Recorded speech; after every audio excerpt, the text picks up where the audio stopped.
Chers amis, l'avantage lorsqu'on prend la parole en dernier, après Émilie, Razi, Tony, c'est que l'on n'a plus rien à dire. Mais comme vous êtes venus nombreux, très nombreux ce soir, permettez-moi de vous dire quelques mots. Moi, vous voyez, lorsque je vous vois aussi nombreux, un soir de semaine, un peu humide, j'y vois une preuve fantastique d'amour pour la ville de Bagnolet. J'y vois de la part de chacune et de chacun un message, celui de se dire, voilà, que peut représenter pour chacune et chacun d'entre nous la ville où nous vivons.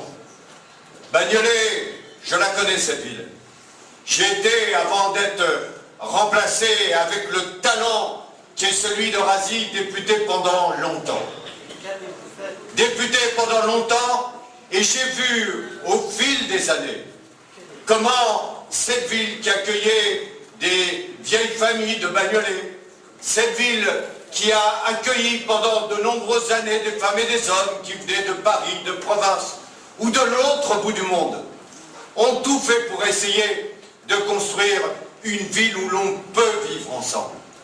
J'ai vu pendant des années des équipes municipales gérées par des maires communistes avec qui j'avais des désaccords, que ce soit Jacqueline Chenavel ou Mongeau, essayer dans la discussion politique, dans les différences, dans les débats, dans les points de désaccord, animer un conseil municipal, animer une ville pour essayer de trouver un point d'entente, pour essayer d'avancer. Et aujourd'hui, si l'on veut se poser la question de savoir pourquoi vous êtes là, j'aurais tendance à vous dire, promenez-vous. Promenez-vous, allez de Montreuil jusqu'à Saint-Ouen, traversez les villes, et ce sera très facile pour chacune et chacun d'entre vous de constater les villes en panne et les villes qui fonctionnent. Les villes où il y a eu des équipes, des maires, qui se sont intéressés à la démocratie locale, aux besoins de la population, aux besoins de vivre ensemble. Les villes qui ont su fédérer les énergies des conseils généraux, de la région, de l'État, pour essayer d'avancer. Chacune de ces villes que je viens de citer, promenez-vous. Elles ont toutes eu l'occasion de vivre avec les mêmes gouvernements de droite et de gauche, avec les mêmes directions du département, de la région. Et pour autant, au bout, il y a des différences dans l'urbanisme, dans la démocratie, dans le respect de l'environnement, dans les actions qui ont été menées pour vivre ensemble. Faites-vous une idée vous-même, au-delà du talent que vous venez de constater de Tony, faites-vous une idée de vous-même, passez du temps, promenez-vous de Paris jusqu'aux Hauts-de-Seine et vous remarquerez facilement les uns et les autres les différences qui existent d'une ville à l'autre. Chers amis, si vous êtes aussi nombreux, c'est que je crois qu'au niveau local comme au niveau national aujourd'hui, il y a un vrai besoin de république moderne. De république moderne au niveau local et au niveau national. De république moderne qui permet de nouveau à une population de retrouver le sens, le goût de l'effort pour vivre ensemble. Lorsque j'entends, même si je ne suis plus le député de Bagnolet, lorsque j'entends, en étant présent encore en Seine-Saint-Denis, les remarques qui me sont faites, lorsque je vois les différences de tonalité entre les habitants des différentes villes de ce département et que j'entends les habitants de Bagnolet, qu'est-ce qui manque? Qu'est-ce qui se passe? Qu'est-ce qui s'est passé? C'est que d'un seul coup, évoquer la ville, on n'a plus évoqué les habitants, mais on a évoqué des bouts d'intérêt. On n'était plus considérés comme habitants de Bagnolet, mais on était considérés comme association qui pouvait soutenir le maire, quartier qui pouvait venir aider le maire, religion qui pouvait donner un coup de main au maire. On n'était plus dans la situation de la République. On était considérés comme tranches de vie, tranches de citoyens, réduits à des équations, à des additions électorales, plutôt qu'à un projet commun.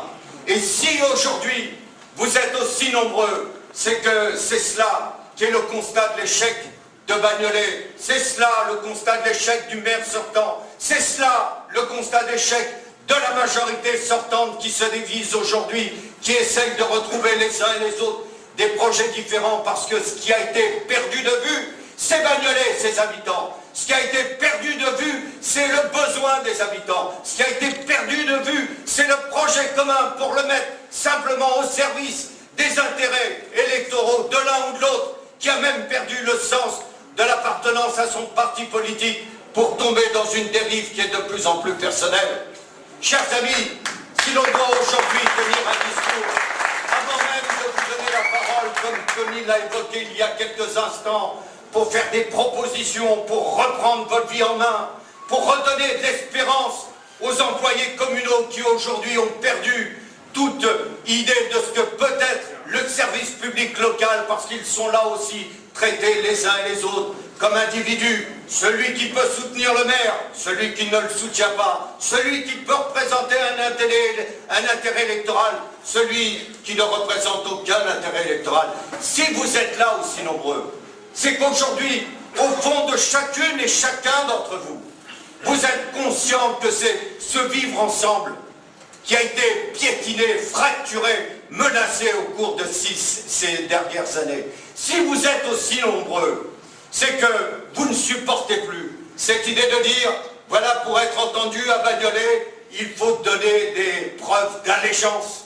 Il faut donner des preuves que l'on est capable de ramener sa famille, ses voisins, ses amis, comme autant de bulletins électoraux, mais pas autant de conscience, pas autant d'esprit, pas autant de pensée, pas autant de voix démocratiques pour participer à une construction commune. Oui, chers amis, en vous voyant ici, population de Bagnolet, à l'image de notre département, ville-monde, de toutes les couleurs, de toutes les origines, de tous les pays, ce qui me vient à l'esprit en vous regardant, en vous entendant applaudir, en voyant l'attention que vous portez à chacun des discours qui ont été prononcés, c'est que vous ne voulez plus être une somme d'individus, vous voulez de nouveau être ensemble habitants de Bagnolet,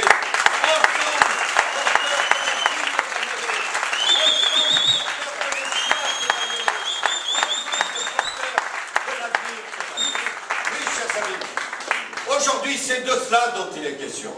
C'est de reconstruire la ville de Bagnolet du vivre ensemble. Retrouver ce sentiment que l'on a pu connaître dans le passé, où dans les associations on vous accueillait, pas simplement en fonction de ce que vous pensiez, mais en fonction de ce que vous pouviez faire pour la ville.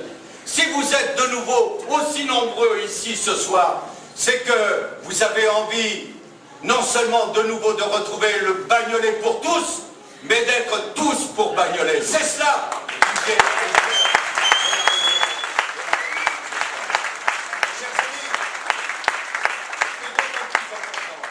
Qu'on le voit d'une équipe à l'autre, les résultats qui sont obtenus dans la gestion de la ville, dans la démocratie de la ville, dans la construction de la ville, eh ben, peuvent être très différents.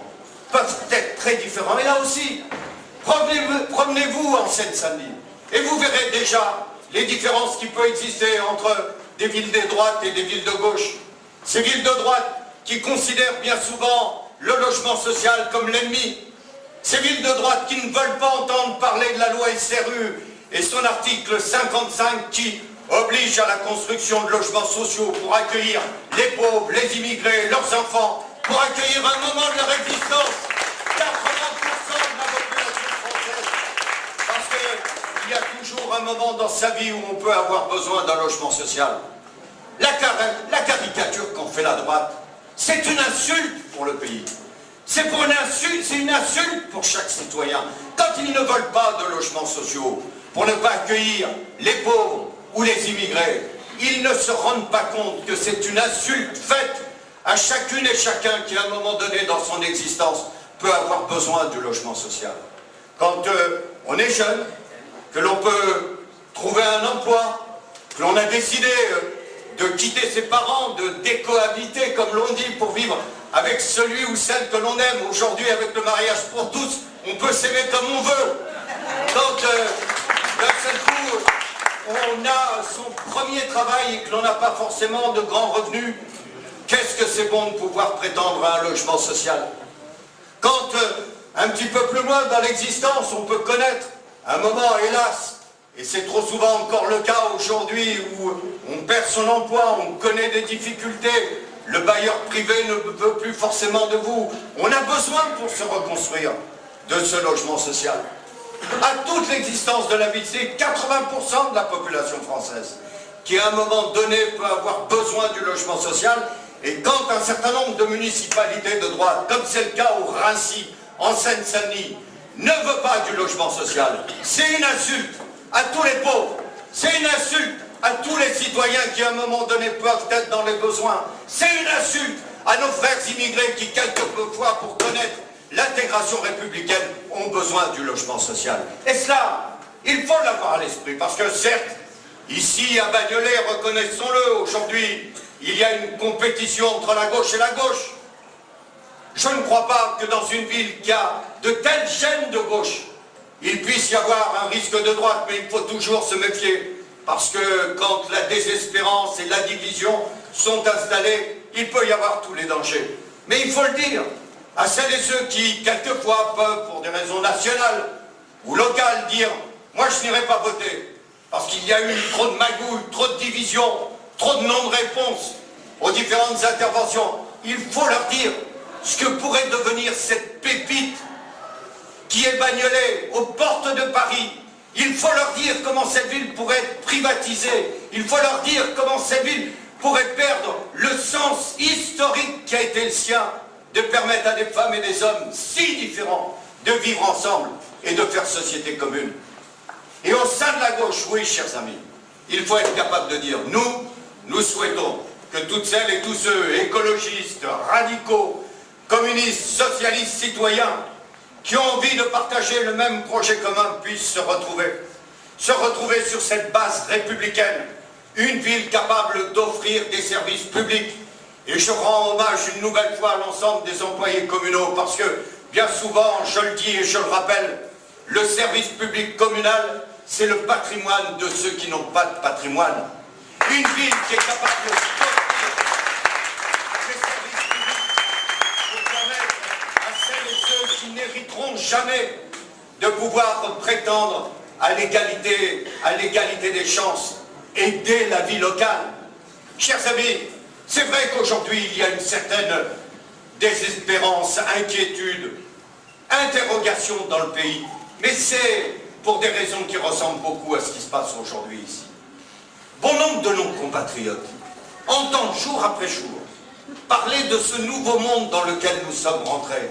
Nous ne vivons pas une crise. Refusez ce mot de crise. Vous savez, la crise, c'est vous avez de la température, on vous donne un médicament et vous retrouvez la situation dans laquelle vous étiez avant d'avoir de la température. Non, nous sommes en train de changer de monde.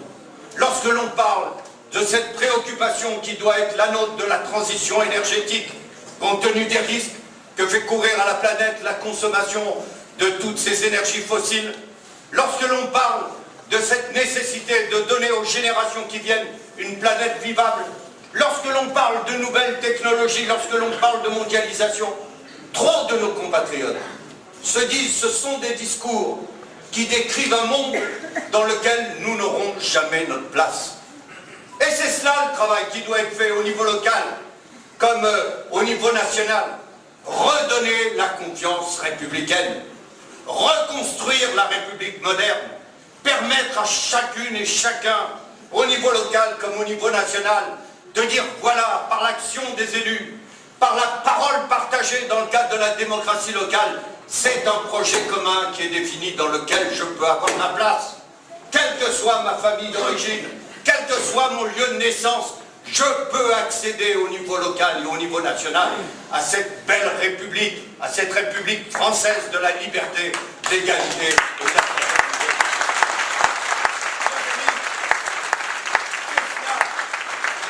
Ce que doit être maintenant l'étape nouvelle de la ville de Bagnolet. C'est cela qui doivent être les jours qui viennent, autour de Tony. Permettez-moi 2-3 mots personnels sur Tony. D'abord, je vais vous dire une chose. Il faut vraiment que ce soit Tony pour m'éviter un divorce ce soir, parce que je suis devant vous alors que c'est l'anniversaire de ma femme.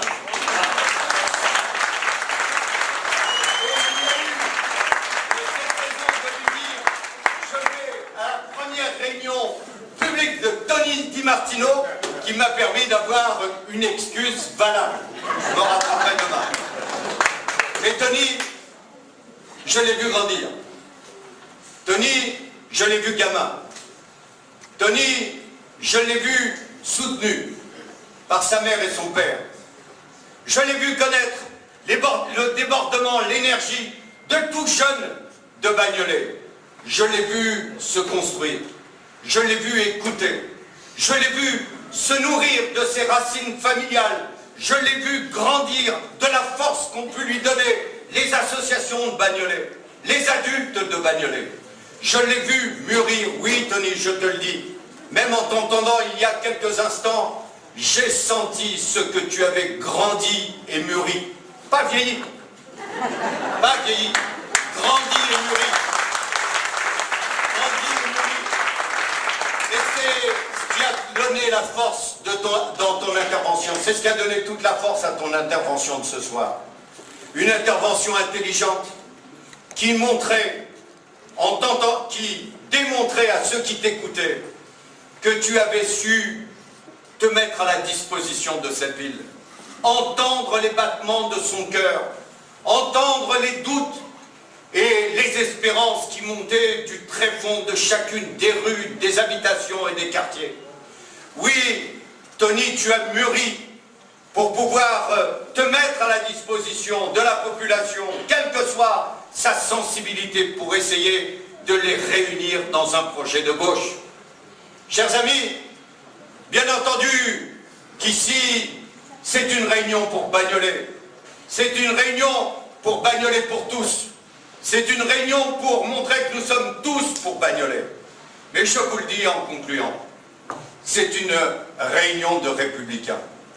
Celles et ceux qui savent ce qu'est Bagnolet, celles et ceux qui savent ce qu'est la Seine-Saint-Denis, ce département monde, ce département le plus jeune et le plus pauvre de France hexagonale, qui n'a pas peur de sa population qui quelquefois est en souffrance sociale, mais qui veut se mettre à la disposition de tous pour les aider à grandir, pour les aider à se renforcer, pour les aider à se sentir citoyens de la République, pour leur donner envie, au niveau local comme au niveau national, de construire et de partager un projet commun. Vive Bagnolet, vive la Seine-Saint-Denis, vive